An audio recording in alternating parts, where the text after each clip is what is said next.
Hey everybody, I'm back home from the doctor's visit, and I I got the A-OK as far as the breast surgery. That's healed up, so that's okay.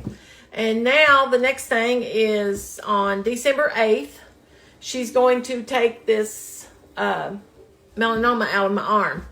And she went over what she was going to do, and she felt like things would be all right. So I'm just going to get that over with. But I do have to do it in the hospital and do have to be put out. So she said, you don't want to be awake to do this. She said, because it's going to be a pretty good size little cut, and it'll take a little time. So she said, we'll sedate you for that, she said. And so that's what we're going to do. And then once that's over with, I have an appointment Thursday with Dr. Carlson, who will do the radiology.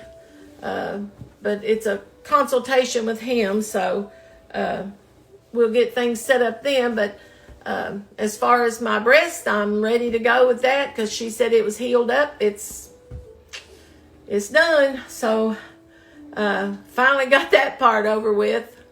But anyway, I thought I had 3 ripe bananas here, and I meant to show you all. Let's see if I got one of the peelings here. Okay, here's a good one. If you've never made banana bread, and some of you all that have, if you wonder what makes your banana bread taste good, it's because you want bananas that look like this. You don't want them rotten, but you want them almost there. You want them where they have just really lots of dark brown spots on them, and they're starting to get soft. I know you don't want to eat one like that, but that makes the best banana bread. The best banana bread. That's where your flavor comes from. You really get that really good pungent banana flavor in there. So anyway, we're going to make some banana bread here in just a second. If you've never made banana bread, join us and make some banana bread. If you have made banana bread, maybe you make it a different way than I do, and that's okay. You don't have to make it the way I do. I'm just trying to, make things and give you a little insight that might make yours a little better or something like that. But anyway, stick around. We'll be right back. Okay, the first thing we're doing is we're going to mash up these bananas. And I do it like this. Let me get you cranked down here a little bit. I have one of these stir sticks. It looks like a little blender if you can see it there. And I put it in here.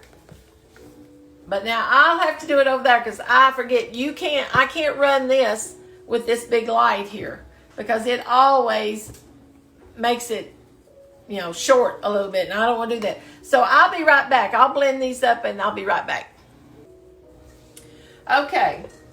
I'm going to get the stuff going here. Now I'm going to be using self-rising flour for this. You don't have to use self-rising, but when I'm making a bread, it's not like making a cake. Breads are generally a little denser. They're not. You don't want them just fall apart soft because it's a bread. And so first thing we need is 2 cups of self-rising flour. Get that in there. Get my lid back on it here. It looks like it's going to rain outside here, and they say we're going to get some storms tonight. Okay, let me get my oil because I know I'm going to need it. Okay, we need a 1/2 cup of white sugar. And I'm probably going to put just a little bit more. There's 1, 2. Get this out of the way here. And I need a 1/2 cup of brown sugar. I think I'll use the dark brown sugar for this. Because we're wanting to give it plenty of moisture. You want your breads to have plenty of moisture. So and these little things here hold a 1/4 cup if you're wondering what I'm doing.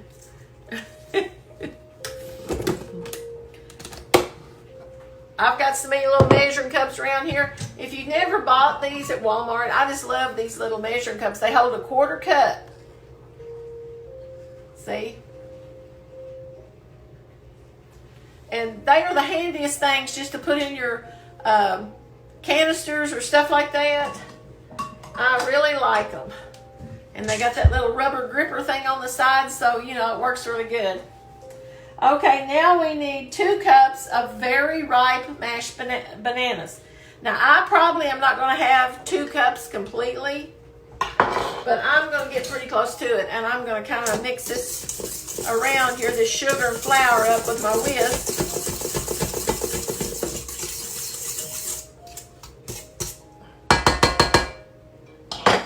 Let's see. Let me get my banana flavoring out. I put just a little bit of banana flavoring in mine. I've always done that. I don't want a lot of it in it because I don't want it tasting chemically. But sometimes you got to help it a little bit. Okay, I need, let's see. Let me get my buttermilk out. I use buttermilk in mine. Okay, so we're going to use 1.5 cups. I'm modifying this recipe as I go because I didn't need it hardly as big as I've got. So we're going to put 1.5 cups of bananas. And I'll probably just put all that in there because let me put that right there. Let's see, rinse this out. Just a little bit. Now, a lot of people like chocolate chips in their banana bread. I don't normally put that in there, but you can if you want to. I think this takes 1/2 cup maybe of, if I can find it, buttermilk. 1/2 cup of buttermilk.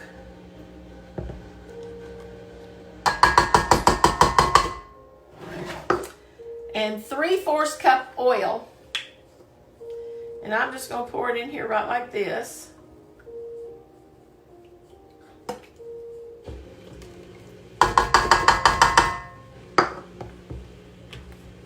Teaspoon of vanilla.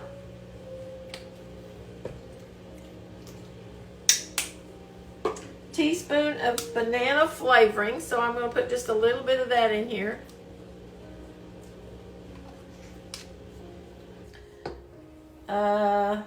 See, bananas, vanilla, buttermilk, cooking oil. Now I'm going to mix it up a little bit.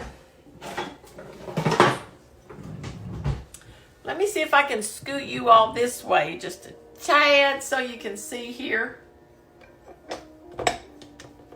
My little kitchen is small, and I just have to try to work around it the best I can.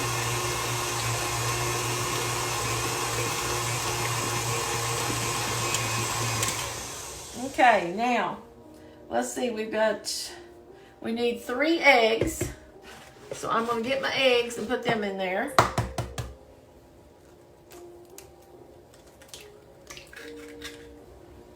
I'm just going to lay the shells down right there just a minute.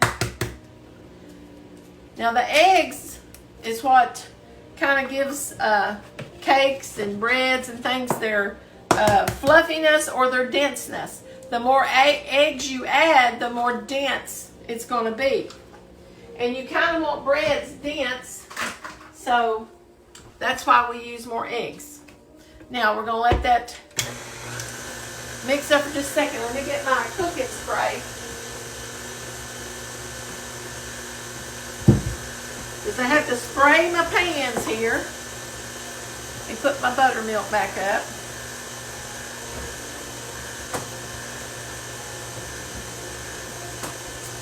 I usually put walnuts in mine, but if you don't want walnuts, that's okay. But I'm going to put 1 cup of chopped walnuts in mine. Let me pause you for just a second and get my walnuts. Okay, we got our walnuts here. And sometimes I have some big pieces in them, and I don't like to have real big pieces in them. So I usually have to And this is the way I do mine. I just put it in till it looks like that's as many as I want.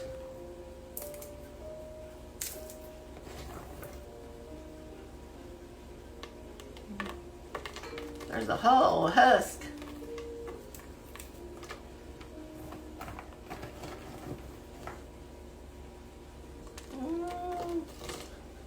Okay, that looks like enough. It's probably close to a cup. You all can tell that certain things I'm not a stickler for measuring. Okay, now, let me get my spatula and see if I can stir this up a little bit, because a lot of times it sticks on the bottom. And I always like the taste of it. I think I'm going to put just a little more banana flavoring in it.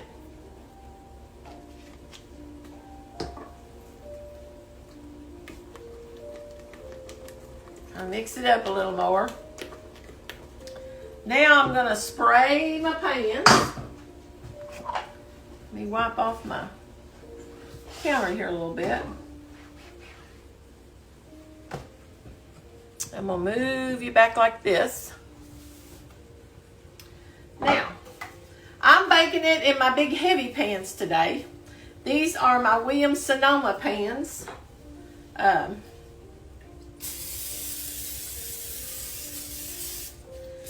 lot of times I bake it in just the old disposable pans, but I'm not going to do that today. I'm going to bake it in these.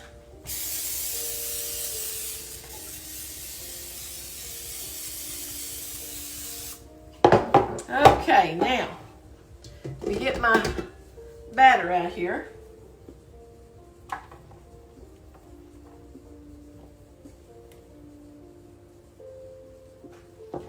Turn this one around.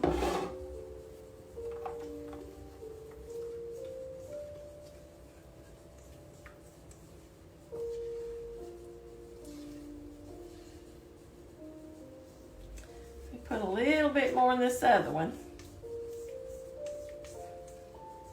It's always hard to get them exactly the same unless you measure how much you put in, which I rarely do. I just kind of eyeball them and hope that I get them about the same. If one looks a little bit fuller than the other one, I'll do it right like this.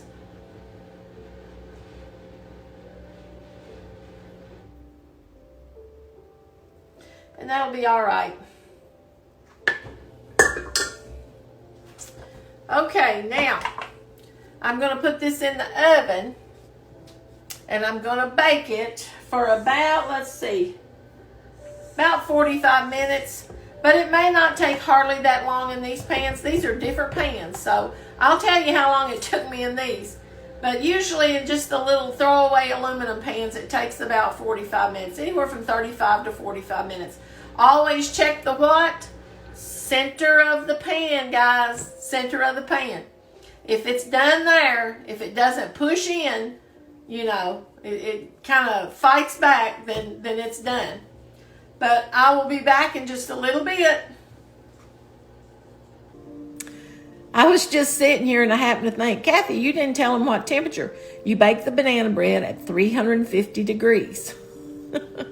And a lot of times, the last 15 minutes, I'll knock it down to 325 or 330. Just to, you know, but, you know, 350 is fine. Like I said, 350 degrees for anywhere from 35 to 45 minutes. Just whenever it's done on top, it's done. So I'll be right back when it comes out. Okay, guys, there's the banana bread. It's finally out of the oven and cool. But you can wash her open. Well, y'all make you some banana bread. You got some old bananas and you need something to do with them. Just make you some banana bread.